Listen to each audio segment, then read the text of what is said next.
जिला पटामुंडई ग्रामांचल थाना काठियापड़ा गाँव जड़े युक्त 3 शेष वर्षर छात्री निआरे जलिजा घटना पुरुष बंधु प्रमोद बेहरा रविवार गिरफ्त कर केन्द्रापड़ा एसपी सिद्धांत कटेरिया यही सूचना देते।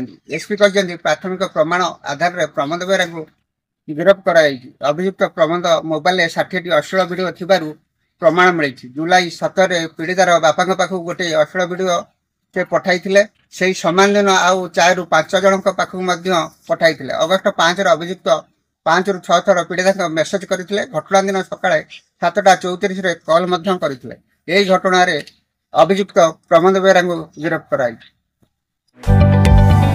जदि आपंक आम भिडी भल लगा तेब आम चैनल को लाइक शेयर और सब्सक्राइब करने को जमा भी भूलु नहीं।